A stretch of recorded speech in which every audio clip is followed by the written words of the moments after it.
इस वीडियो में हम लोग बात करेंगे वैन डर वाल इक्वेशन का क्रिटिकल कांस्टेंट।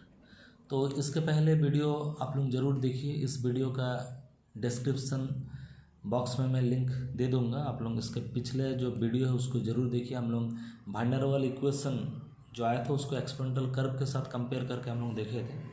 तो ज़्यादा टेम्परेचर में हम लोग का इस तरह का आइसोथर्मल आ रहा था, एक तरफ प्रेशर लिए थे एक तरफ वॉल्यूम लिए थे, तो ज़्यादा टेम्परेचर में ऐसा कर्व आ रहा था। तो ऐसे एक ठो कर्व हम लोग ले रहे हैं, ए सी बी एक ठो कर्व हम लोग ले रहे हैं।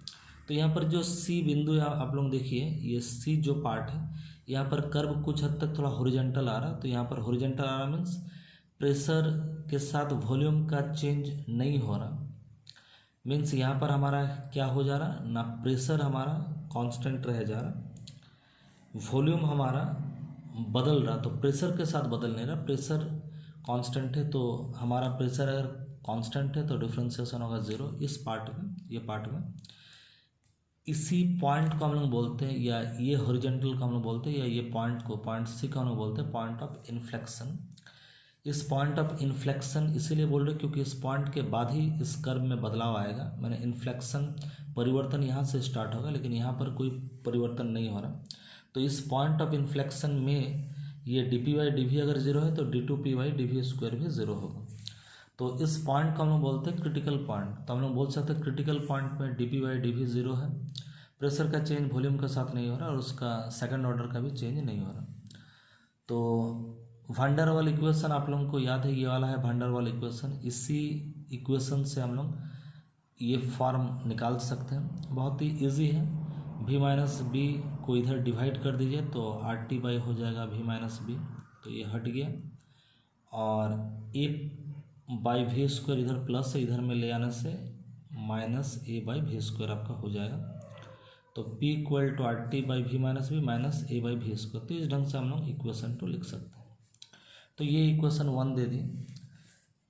इसमें हमारा जो चेंज हो रहा आर टी कॉन्स्टेंट है, ए कॉन्स्टेंट है, तो चेंज हो रहा वॉल्यूम। तो प्रेशर का चेंज वॉल्यूम के साथ क्रिटिकल पॉइंट में ज़ीरो होता है। तो D P by D V हम लोग निकाल के देखते हैं। तो सिंपल अगर आपको ये जो हम लोग जो रिजल्ट ऑब्टेन किया आपको सिंपल डिफ्रेंसिएशन करना पड़ेगा।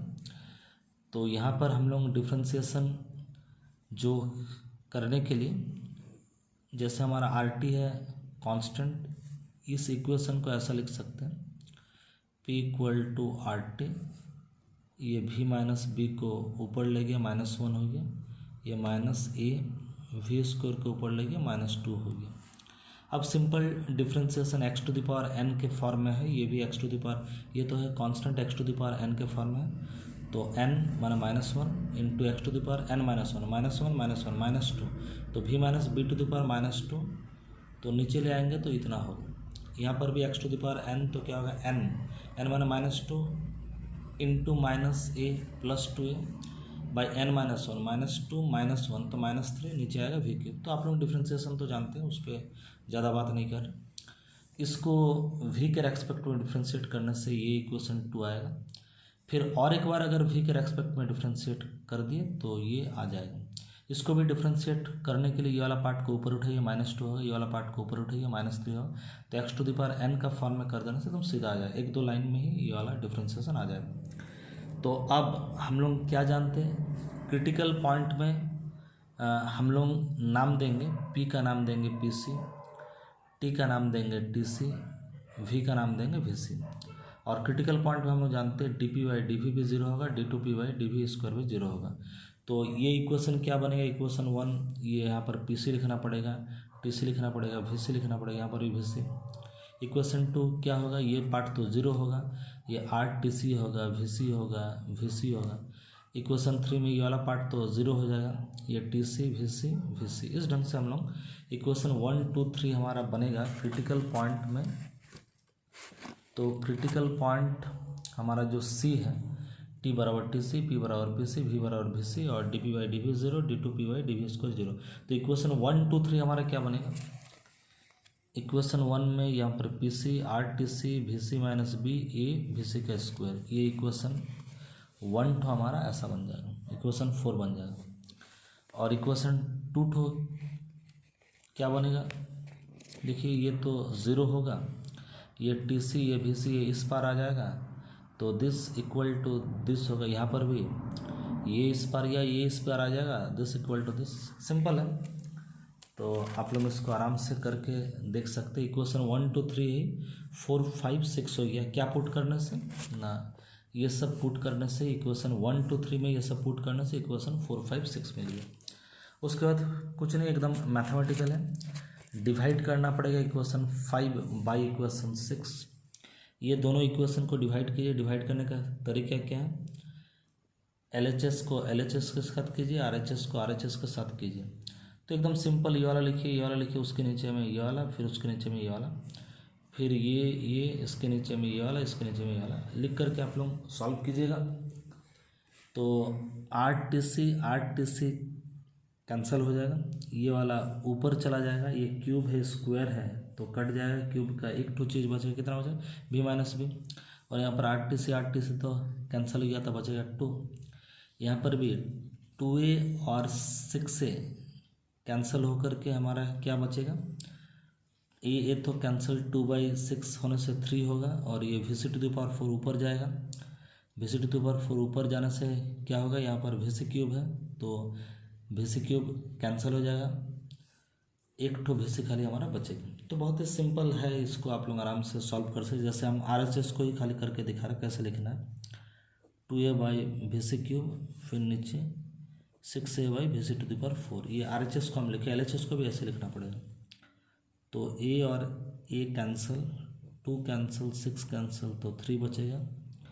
ये कैंसिल, बचेगा एक ठो VC, तो ये नीचे वाला एकदम ऊपर चला जाएगा, और ये नीचे है 3। तो ये हमारा बचा VC/3, और इधर में भी सॉल्व करने से VC माइनस b/2 ये हमारा बच जाएगा। तो इसी में क्रॉस मल्टीप्लिकेशन करते हैं, 3 इंटू VC तो 3VC, 3 इंटू माइनस बी तो -3b, 2 इंटू VC तो 2VC होगा। और हमारा 3VC ये इधर आएगा, -2VC बराबर VC होगा, -3b उस पार में जाने से +3b होगा। तो VC = 3b, ये दोनों इक्वेशन को डिवाइड करने से आया। तो VC का वैल्यू हम लोग को इक्वेशन 5 में पुट करना पड़ेगा। तो इक्वेशन 5 में नहीं, यहाँ पर VC का वैल्यू, तो VC कितना है, VC = 3b आया। तो यहाँ पर 3b माइनस b तो क्या होगा, 2b का स्क्वायर, और VC = क्या है, 3b तो 3b का क्यूब। तो आराम से हम लोग उसको पुट कर सकते हैं। तो RTC का RTC हम लिखेंगे, VC के जगह में हम लोग लिखेंगे 3b, और 2a का 2a लिख रहे, VC की जगह में लिख रहे 3b। क्यूब है तो क्यूब लिखना पड़ेगा। तो RTC 3b माइनस b तो 2b का स्क्वायर माना 4b², 3b का क्यूब माना 27b³। तो यहाँ से TC बराबर क्या होगा, इसको इधर मल्टीप्लाई कर दीजिए, R को इधर डिवाइड कर दीजिए। तो मल्टीप्लाई करने से b² ऊपर जाएगा, b³ नीचे, b² b³ कटने से एक ठो b बचा, R तो इधर आ गया, और ये 4 × 2 8 है, 27 का 27, तो TC बराबर इतना आ गया। तो VC बराबर आ गया, TC बराबर आ गया। अब हम लोग को PC निकालना है। तो putting the value of VC and TC in equation 6। तो ये सब सिंपल कुछ कैलकुलेशन। इक्वेशन 6 में VC और TC का वैल्यू को पुट करना, VC = 3b और TC = इतना, ये पुट कर लेने से अपन सिंपल उसको पुट कर लीजिए। तो PC = VC और TC का वैल्यू पुट कर दिया हम लोग। VC का वैल्यू है 3b, और TC का जो वैल्यू हम लोग का आया था यहाँ पर कितना, 8a/27 RB, तो वही हम लोग पुट कर दिए, 8a/27 RB। ऊपर में तो 8 था, कैंसिल होकर इतना बचेगा, इसमें हम लोग स्क्वायरिंग करने से इतना बचेगा। अब इसमें हम लोग a/9b² को कॉमन अगर ले लेते हैं, तो यहाँ पर तो ले लिए सब 1 बचा। यहाँ पर a/9b² को अगर ले लेते हैं, a ले लिए, b² ले लिए, यहाँ पर 9 ले लिए, तो हमारा बच्चा 9 अगर ले लेंगे तो 3 9 × 27, 3 × 2 बचा 6, और ऊपर में तो 8 था, तो 8 बचा। सिंपल है, इसको अगर हम लोग सॉल्व करेंगे LCM लेकर के तो 1/3 हो जाएगा। तो 9 3 = 27, तो PC बराबर a/27 b² आएगा। तो TC का वैल्यू, पीसी का वैल्यू और वीसी का वैल्यू हम लोग को मिल गया। अब ए और बी का वैल्यू हम लोग क्रिटिकल कांस्टेंट के टर्म में निकालेंगे। तो टीसी बराबर इतना है हमारा, यहाँ से ए बटा बी बराबर क्या होगा, ए बटा बी को अगर हम खाली हमको रखना है तो इसको 27 और आर को इधर गुना कर दिए बाई 8 कर दीजिए, तो ए बाई बी इक्वल टू इतना आएगा। पीसी हमारा इतना आया था पीसी, तो यहाँ से ए बाई बी स्क्वायर अगर हम लोग करते हैं तो क्या होगा 27 पीसी आ जाएगा। अब इक्वेशन 4 और 5 को हम लोग डिवाइड कर देते हैं, इक्वेशन 4 और 5। तो सिंपल इक्वेशन 4 बाई 5 को अगर डिवाइड हम लोग कर लेते हैं, इसको करके आप लोग देखिएगा, इस फॉर्म में हम लोग लिख देते हैं। इसको डिवाइड करने से लास्ट में हमारा जो आएगा b इक्वल टू आ रहा है इतना R T C by 8 P C, ये बी आ रहा। तो putting the value of b in equation 5, equation जो 5 आया हमारा, इसमें b का वैल्यू को पुट करना, a बाई बी स्क्वायर बराबर 27 पी सी। तो b का वैल्यू को पुट हम लोग कर अगर देते हैं तो यहाँ पर a बाई बी स्क्वायर, तो ये वैल्यू हम लोग अगर पुट कर देते हैं तो बराबर यहाँ पर क्या आएगा 27 पी सी। तो हाँ, तो यहाँ से a बराबर ये पार्ट को इधर हम लोग मल्टीप्लाई कर देंगे और मल्टीप्लाई करने के बाद a का वैल्यू हम लोग को मिल जाएगा। तो a का वैल्यू जब हम लोग को मिल जाएगा, यहाँ पर b का वैल्यू हम लोग को मिल गया, a का वैल्यू और यहाँ पर हम लोग को b का वैल्यू मिल गया। तो a और b का वैल्यू हम लोग लेंगे,